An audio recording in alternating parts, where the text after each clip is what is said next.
Assalamu alaikum. Peace be upon you. This is another episode of JAMS Football Power Rankings and more. We will not be ranking today. Kyle, I'm Haarris. we're just going to talk about big time playoff games. Only the best of the best get to be talked about in these games. So let's start off with the first one, the more intriguing one, the closer one. Swag versus Code Red. More intriguing, I don't really know. It was a very low scoring game. It did go in 6 overtimes, but there was only one touchdown in the entire game. That was the winning touchdown. Defensive battle's not intriguing to you? You're a defensive guy. You said you like playing defense better. I'm a defensive guy, but I felt like it was a lot of each team just driving down and just not finishing the job. Yeah, it was more a lot of ugliness, drop balls and stuff, Oh, yeah. rather than good defensive play. You think? Yeah. Okay, fair enough. All right, so let's talk about it then. So this game went into 6 overtimes. Let's talk about some of those miscues. Go ahead. Well, I mean, Swag dropped a lot of balls. We count at least 2 by D-Lo, so. One of them would have been a touchdown, correct? Yeah, one of them was a touchdown. This is a team that's been known for putting up points. I think they had the most this year. I might be wrong, but only 6 against Code Red. I mean, Code Red is finally showing up. I think I count like 3 guys on the sidelines for them, maybe 4. Which is a world record for them. I guess so. Code Red did look different. They were giving one of our former teammates Moise on the ball a lot more. Yeah. Their offensive line A did couple nice counter plays there, Alan. counter plays, catches out backfield, catch from wide receiver spot. The offensive line didn't look very good. I think Omar had maybe a second to look downfield to see what he had. Which has been the same story all year. So it's not much for them. What do you think about them? Yeah, I think it's the same story all year. I mean, a little bit better. We played them. Tarek, I believe, I'm trying to remember his number 24. He didn't play, but he adds another element, rushing off the edge, which I think helps out Sammy. So having him obviously helps. I think one very good pickup for them has been they picked up the former Boomton quarterback, and he played an excellent game in my opinion. He had a couple really nice catches, a couple sacks too. I mean, he's not a big guy at all. Quick, very quick, but he runs and plays hard. I mean, sometimes you see fast guys and they see a guy put their hands on them and they just they stop trying. But he plays whistle to whistle. And he had a couple nice sacks in this game. He was a good pickup for them as well. But yeah, I mean, it's the same thing. You were talking about it. We heard Black Mamba Azhar allude to the same thing after the playoff game against the Hurricanes. You were thinking that Omar telegraphs his throws. I mean, he does this thing where, 1, he'll stare down the receiver, 2, he just has his arm cocked ready to throw. And he'll just have that up there for a while. And I think it just takes off a lot of zip. Even when he scrambles and tries to or throw after moving out of the pocket, he just doesn't reset his feet. He'll just kind of just try to gun it with his arm. Yeah. So, speaking of pickups though, one thing that I think went a little bit under the radar is the addition of Big Country to Swag. Yeah. This is a guy who was on the replacements last year. He's number 92. He's about 6 foot. I'm going to guess at 6'7", but then again, at my height, everyone looks tall. I think he's listed as 6'6" on the website. Let's see. I'm actually right here. So Jamie Peters, he's 6'6". Yeah. So, but he moved Phil Lipsky from left tackle to right tackle, and Big Country's a big guy to go around. Yeah, he is. He lives up to his name. So. Yeah. He could be. He's a good blocker. I think if he improves his technique, he'd be better. But yeah, his sheer size and stuff, makes him a force out there, for sure. And by the way, the name I was looking for is Haroon Chowdhury, former Boomton quarterback, played in the championship game as quarterback last year. I think he's been an awesome addition. But yeah, what you're saying about Big Country, he might be a little disappointed this year. He made it last year as an all-star tight end. This year, he's not getting the ball as much because there's other mouths to feed on that team. But nonetheless, he's fulfilling a nice role in terms of blocking. And hey, listen, they tried to give him the ball in this past game, right? Well, you notice as soon as they got into overtime games, as soon as the end zone was in striking distance, Swag has got some tall guys. Sean's a pretty tall guy. Obviously, Sweeney's a tall guy. Jay McPeters, Big Country, he's a tall guy, right? They were trying to throw a lot of jump balls, a lot of high balls, and hoping their guys could come up and get it. Obviously, Manny does that at the end to win the game. But yeah, I mean, you saw they did try to give him the ball. So maybe a lot of players, a lot of times, it's more rewarding to them to win a championship than to put up big stats. So that's the trade-off that he had this year. Oh yeah, we talked about a little bit before is the running back for swag. Number 7, Shaheem Anderson. I might be butchering your name. I'm sorry. Yeah. But he's good. Like, Top 3 running back in the league. kind of, but that's also because there's a dearth at the running back position. There's not much talent out there. But he's a solid Yeah, player though. he's good. He runs. I think he runs like Fred Jackson. I try to stay away from the easy Steven Jackson comparison. But Being that they have dreadlocks and yeah, they're both black, but and big backs. But like, I just think he runs smoothly. He's not that fast. He is a little strong, and he has good vision he does. and can catch. Yeah, and I think I've said this before on the show. We actually, Titans, one of the few games that I would say that we played at least defensively well. We played a couple games defensively well, but we held them to only 1 touchdown on offense, and it was him. They ran a draw play with him, about 10 yards for a touchdown, so it was a very nice play by him. So anyway, the game goes into overtime. Big mistakes on both ends. Eventually, touchdown pass to Sweeney in the end zone. If you haven't watched the video yet, go and watch that.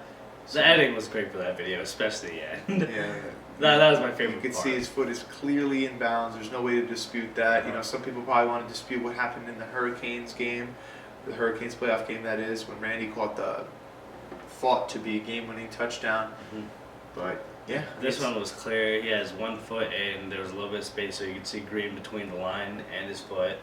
So if we keep getting these video recordings and this editing like they are now, is it possible that we can see, instant replay review plays, challenge Maybe. plays in JAMS? Maybe. I think we're a couple years off of that.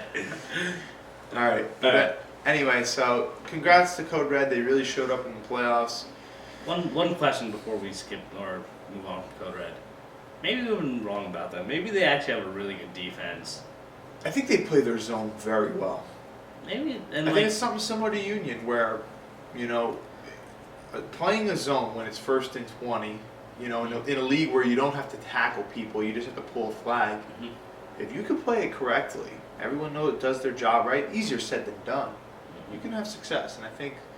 Listen, we played Code Red. They had 8 guys, and we weren't exactly moving the ball easily against them, and they were just playing a zone. Everyone dropped back. They were rushing 1, maybe 2 guys every play. And they were able to defend some. They picked a couple balls against us. So That's interesting. yeah. So, anything else to add about this game?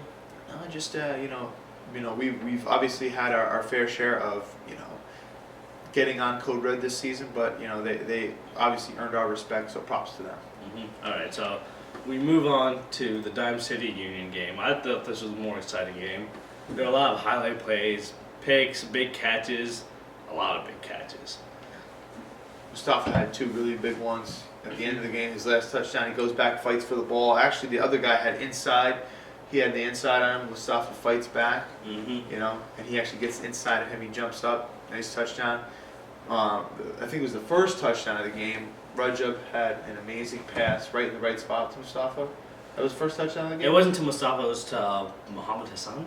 Are you sure? Oh, that was the first one. Yeah. What about the second one, though? Because I'm pretty sure Mustafa had 2 touchdowns in this game. I think that was an extra point off the touchdown. No, I'm talking. This is a deep throw. Oh, the deep throw was to Muhammad Hassan. Okay. Then I It stand was to corrected. number 15. I just remember because he had the beanie on. It was probably one of the most beautiful throws I've seen. Yeah. It was in rhythm, just and landed right in the breadbasket. It was a very, very nice throw and a nice catch for that matter too. Nice route. You got to catch the ball. So and one thing that we were really admiring in this game was Rajab has awesome footwork for dropping back. Yeah, he drops back like a proper quarterback.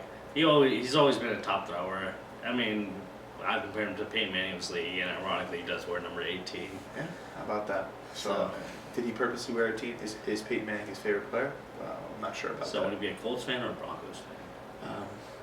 I know people that are Peyton Manning fans, so they've been both. All right. So, Dime City's played tough, good. They played a good game. They didn't run the ball as much. They didn't give it to Gordon as much as I think we'd like. They did air it out a lot. Yeah, and one thing we were saying is we like Casey's ability to step up in the pocket, keeps his eyes downfield. Yeah, he does well in the pocket. He moves around well. He doesn't really take easy sacks unless the pressure's right in his face before he can do anything about it. Yeah, and I think at least according to the most updated stats that we have, which is only week 8. By the way, stat guys, we know you're busy, but come on, get those stats updated. According to those stats, Dime City's given up the least amount of sacks in the league thus far. So, yeah, I think part of that is attributed to how well he's able to navigate the pocket and not create pressure on himself. But obviously, you got to give credit to the offensive line as well. So we think he does well with that, but he still did have a couple really ugly throws. I mean, his throws were never really pretty. They're always like wobbly balls. But he is really good with the mid-range throws. Yeah. Like his deep ball is not that great, but the mid-range throws are always on the money. He finds receiver. I think he had one nice deep throw in this game though, which, if I'm not mistaken, ended up for a touchdown. But maybe that could have been a mid-range throw. I don't remember, but he does what's asked of him. Yeah, but definitely the he gets the ball mid-range to his targets. the mid-range throws are definitely works best. In fact, I remember when we played them. You're talking like some type of slant route over the middle. I think it was thrown to Bidoff, and he just takes it the distance. The throw was on the money. Hit it in stride. You hit your guy in stride. He can make something. He can make something happen with the ball in his hands, and that's what happened. So yeah, he's good with the mid-range stuff for sure.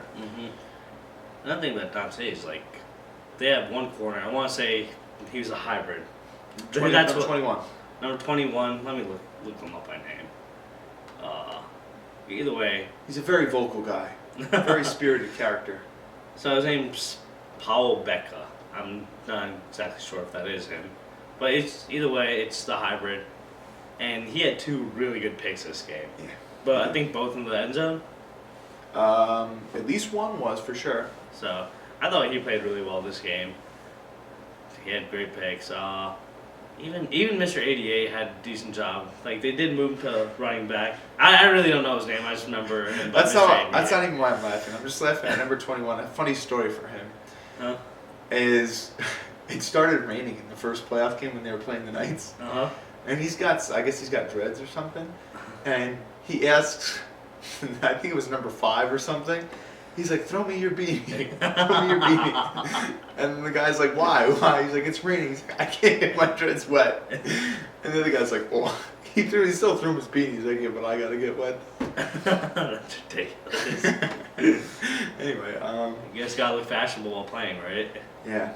And so to say what you're saying about Mr. 88, go ahead. I mean, they moved him from, I think, secondary to defensive end. And he said he liked playing there. Even though he had no experience there. He gets there sometimes. I don't know if he played always secondary, because even when we played them in week 7 or 8, whatever it was, he was rushing quite a bit against me. And I know his brothers with Haarris, I believe. I think that's what I heard, if I'm not... Another very good player, by the way. We haven't mentioned him. Yeah. Well, we have mentioned him before. We gave him some Player of the Year awards. Even you as well, I think. Either way, like I thought, Ahmad Haarris, he's another good guy. I think when we scrimmed him, he came to our team just because we didn't have enough players, and he's made highlight plays, catching jump balls, just climbing the ladder, just cutting up people while running with the ball. Some people on our team, when we scrimmaged them, nicknamed him Anquan Bolton. He had a sick one-handed catch in that game. So unfortunately for him, he's a Vikings fan. But hey, they got a bright future. So, well, looking at this tape, I think, and just watching Dime City's games over the past few weeks, one thing, or I guess 2 things technically that stand out is that the line play. The line play is not very good. Like, they do have one guy that's always Dylan Frank, who we've always given credit to, but besides that, sometimes pressure just gets there way too early. Yeah. They struggle against the Knights with the pressure. Yeah.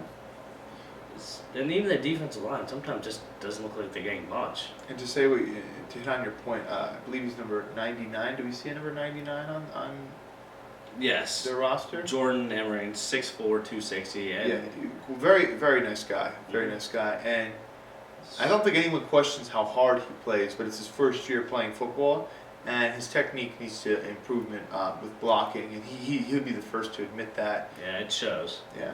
Blocking, even just shedding blocks. He's a big body, but that's really much. That's it right now. Yeah.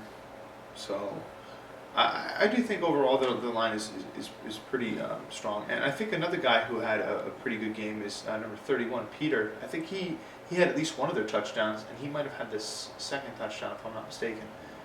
Maybe. No, actually, I think you were right about the deep ball. It was where the receiver bailed him out. Yeah, and I think both times, I'm pretty sure both touchdowns was by Peter, who in certain spots he does their punts for them. He throws off on the punts, and he played quarterback in the scrimmage when we played them, so he kind of does a couple things for them. Well, anything else to add about the Union? Union Dime City game? No, again Dime City, first year in the league to go to the semifinals and to lose to Union by only one touchdown, pretty impressive. I don't know. And they were just, I mean, they did score in the final couple seconds. They did try to. Nonetheless, I mean, they didn't quit. They kept playing. Sometimes people just give up. All right, so should we move on to this week, the Yeah, championship matchup? Yeah, the cream of the crop right here. And one thing that I will know is, well, if you look on the JAMS website, they always have a poll. This week's poll is who do you think is going to win? It's one of the most even polls I've seen out there. What is that percentage at right now? Let me go check actually. I'm interested to see that. And I can, Just go to the regular home. that might be it. So right now the percentage is 55% Union. 47 to 38 votes. Yep. So that's pretty close. Pretty close, right? You wonder how many people from their own teams are voting on that. I mean, I'm assuming there's a lot of Dime City people on there voting. Maybe a couple Hurricanes players as well. yeah, those two teams are pretty active on the forums. I know I voted, but I'll announce that one later. Yeah. So. And I'm going to assume that the Hurricanes players, being that they have so much respect for the Union, as well as they do swag, I'm assuming that most of them are probably voting for Union, just because of how Union has done against them in previous years, especially in the playoffs. So I'm just going to take. That's just purely a guess. All right, so this is a rematch of a regular season matchup. Last time these two teams played, Swag came out with a win. Union's only loss. 6-14 game, and that one and only Union touchdown came late in the game. Mm-hmm. So. And were you at that game? I wasn't. And I was at that game. And I remember leaving and saying, "Oh, well, there's no doubt who the number one team is.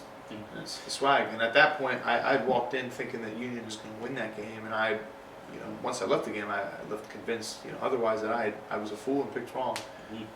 But well, we'll save the prediction for the end. Let's just talk about some of the matchups, though. So, where do you think each team can exploit one another? Well, the Union have really good wide receiver and secondary. So do Swag. I've nicknamed Swag the greatest show on Torpy Turf. Torpy Turf. Yeah. Well, they might have played more games at that one, but for this, these Championship. playoffs are in Torpy, so. So I just think they match up really well, even though they do have more size. How about you? What do you think? This is a tough one. Obviously, we saw Swag play really well against them. I think the big advantage that Union has is at the quarterback position. I think Corey's played very good. Obviously, these are both the people that were first ballot All-Star game votes. Mm-hmm. But we both noticed how much Swag struggled in their last game.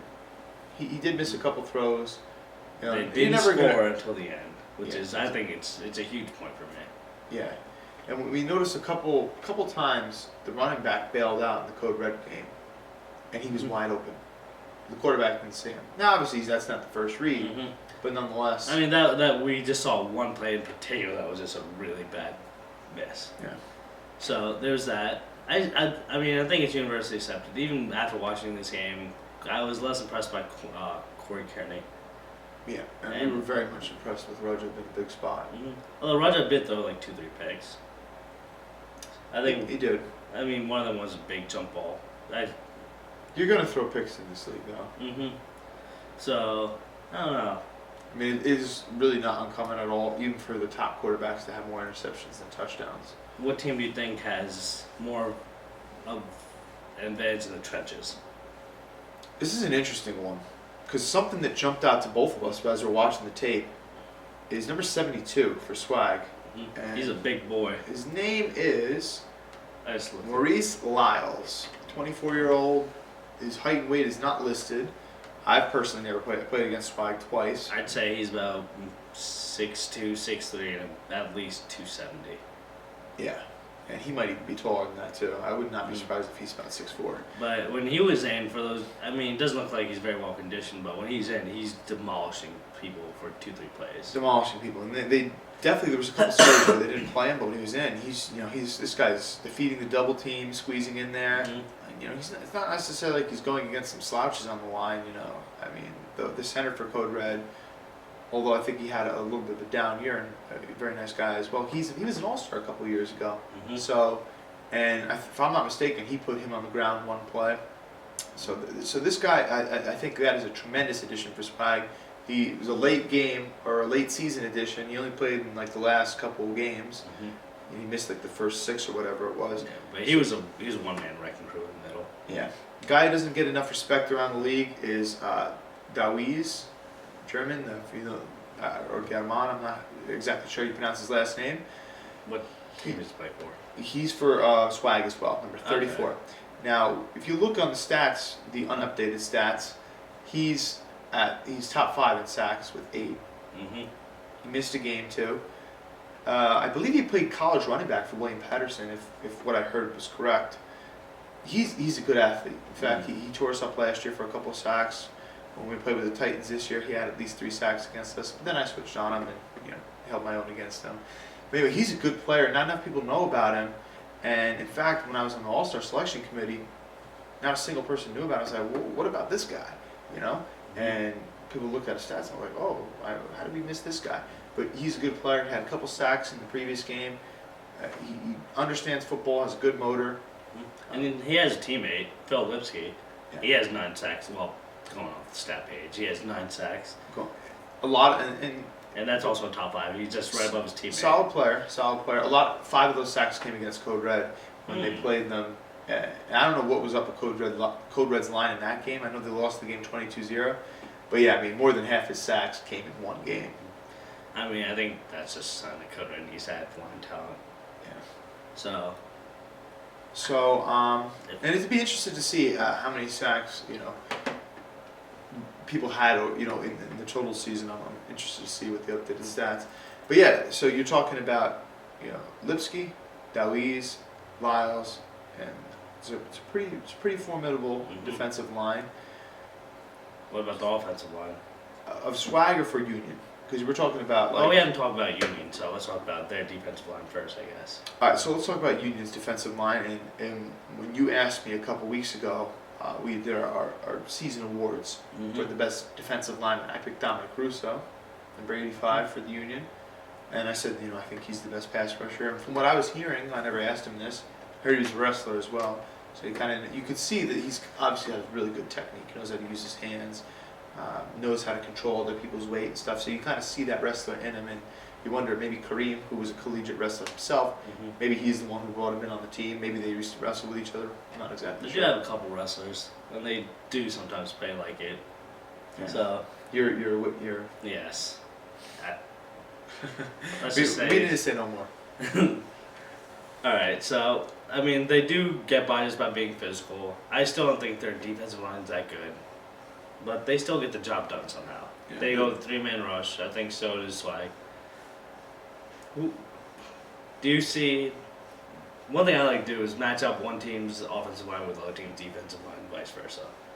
Who do you think wins that trench battle? I think that was a beginning question, but... Well, I think Russo can beat either Big Country or Lipsky, in my personal opinion. And, you guys proved me wrong. It's just how I feel. Now... With that being said, I think Lyles from Swag, the big dude, I think he could beat any of those guys on the interior of Union's line. How do you block a guy that big? I mean, not only is this guy big, but he plays hard, and you could tell he's played football at some type of high level. Whether maybe it was only high school, but it's not like he's just a big guy out there. Like he's a big guy that knows how to play ball. He drives his feet well, so. Drives his feet well. So.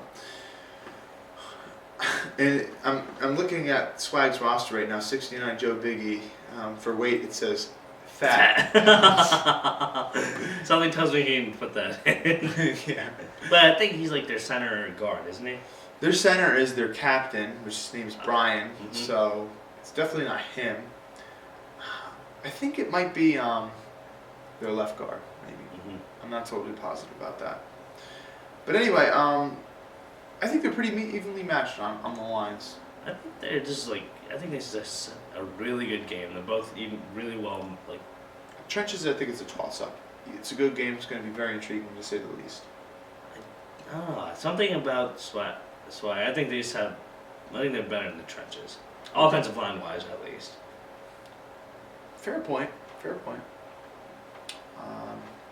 I think their offensive line is better than Union's offensive line. All right. Well, one of the Mahmoud brothers is the center. Mm-hmm. He's pretty good. Now you have another Mahmoud brother, left guard. He made the All-Star game. I think Safe Abbas, he's pretty underrated. Mm-hmm. Right guard. Tight ends, you know, they could use some improvement there. You know, but I don't know. You're going with Swag. I'm going to say it's a toss-up for me. All In right. terms of who's One, got the advantage. one guy we haven't talked about is James Abdullah, defensive MVP. And you also have D'Lo, who's we said he's a non-quarterback MVP. Non-quarterback MVP. But Union also has Rajo, who To is, me, I think that's the biggest X factor, the biggest single determinant in terms of who's going to win on any given game in this league is quarterback. And Mhm. you know, just after what I saw in this past game and what I've seen when I played, there's no question to me who's the best quarterback in the league, and that's Rojo. Mhm. I don't even think there's a close second. I really do, and I say that with all due respect. I will to say everybody. there is a close second. Who is that? He doesn't play quarterback anymore. Can you take a guess? Anymore? Anymore. You stumped me. Tell me. Dave Kilkenny. Oh, okay. Wow. So you're saying that Hurricanes needs to make a switch? I'm not saying that. I mean, Dave's the one who decides who wants to play wide receiver or quarterback, so it's really up to him. Wasn't Dave saying though? But anyway, Yeah, I think I'm very this isn't sure about it was. Hurricanes. This is not about Hurricanes. But anyway, very good point. Obviously, he's got the championship wins himself. I mean, you could make a case for last year's MVP as well, Shake, but That's what I thought you were going to say. But interestingly enough, Shake was on the Union 2 years ago. yeah, he was playing receiver for them. Mm-hmm. I guess all quarterbacks don't play receiver nowadays, or vice versa. That's how it goes. All right, so let's get into it. Final picks and the spread. Who do you got? So what is the spread? Well, the league said it was a pick'em, which I think was a bit of a cop out. Wow. So For real, right? Especially since they weren't doing that in the semifinals. I mean, then again, if you think about the spread, going in, like, what could you give them? Then again, I think it's a justified spread now that I think about it. Listen, Swag beat him by 8 points. It was really a dominating win. That win was, it was a better win than the score indicates when they played earlier in the year. But then again, Union just got 3 championships. All right, now, I'm not saying this is final score, but what do you think would be the spread? What would be your spread going into this game? I think you got to favor Union. I really do. By I think what? they're playing at a higher level. Listen, Swag, for as high powers and offense as they're supposed to be, they put up 18 points in 2 games in the playoffs. Right? We were thinking that they could have done that in 1/2 potentially. All right, so just give me a spread entering the game, but this doesn't reflect my thing. 2.5. I was actually thinking about the same. I'd say Union +2, Yeah. or Union -2 rather. Yeah. So Union's giving up points. So you also think that Union should be favored. I think that's fine. But what do you think the outcome's going to be? I think it's going to be Union. What do you think the final score's going to be? That's another. Well, I don't anticipate it being a very high-scoring game. They played 6-14 earlier in the year. I know Union put up 3 touchdowns this previous week, but the playoffs overall have been low-scoring. Right? You look at these, and I anticipate it I being. think because there's also more talent. There's That's more part talent, right? I mean, even Rajab, like as much as we've raved about how good he's been, throwing the ball, he still threw 2 picks, right? Swag, I think they've got better defensively, right? They just shut out Code Red in 6 overtimes. That's pretty impressive. I think this guy Lyles adds a nice dimension that they were really missing. They always had the edge rushers, but not really someone in the middle. So I think it's going to be a low-scoring game. I think you're going to see no more than 2 touchdowns for each team. Interesting. What about you? Wait, you gotta get the final score. Well, I want to hear what you say first. How much do you think? Well, I'll Just- go with my yeah. final score. So I'm gonna go with 14-7 Union. Interesting. So I thought about this, and I just really like swag in this game. I just think they're too dominant with team offensively.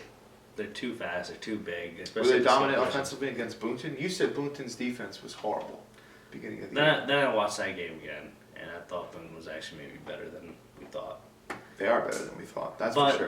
but that was also before. It's now playoffs. They do look better. I think I picked them to win, but my final score is gonna be 19-14. 19-14 Swag. swag. Wow. So you're saying that they're gonna get 3 touchdowns. Yes. Has Union given up 3 touchdowns in any one given game all year? Let's check it out. They've given up 2. Oh, that's actually a pretty interesting point. They gave up 2 to Swag, and they gave up 2 to Code Red. So they've not given up 3 touchdowns. I mean, it could go into Anyway. overtime. It could, but I think with that stat, I rest my case. Actually, hold on. If it went to overtime, that It all would make depends. sense. It all depends on, maybe they could be tied at 14 and go into overtime, and then Swag scores a 3rd touchdown. Then my 19 wouldn't make sense. Yeah, But it wouldn't. Either way, we're just trying to go with a ballpark number. Any closing thoughts? Anything else? I think it's just gonna be a good game. One that I wish that I could go to. Don't think I'll be able to attend. I Will you think be in I'll- attendance? I'll be there probably. Okay. Well, and so people over semester exams, are over the teachers like me, the me's of the world, the James the Dulls of the world. They're probably will be going on a break soon and stuff. So Oh yeah, that makes sense. 'Cause I'm already on my break. how about this? How about we leave the show with this? The people that don't belong to either one of these 2 teams, why don't we try to get a nice showing to the game, right? So why don't we get some Dime City guys there, some Hurricane guys there? I do know one of my teammates is gonna be there. Who's that? Rocky, Okay. right guard, and Yeah, nose so- tackle. So let's try to get some of the league there, right? Let's get a nice viewing for this game. I think it could be something really cool because I think we don't see enough of that when other teams aren't playing, So I think that'll be something cool. Yeah. Anyway, with that being said, I'm Kyle, I'm Haarris. and until next time, which we're not exactly sure when that is. I think we should have a show next week. I have a couple ideas, but we'll talk about that later. We'll talk about that. So until next time, maybe next week, inshallah, God willing. Assalamu alaikum.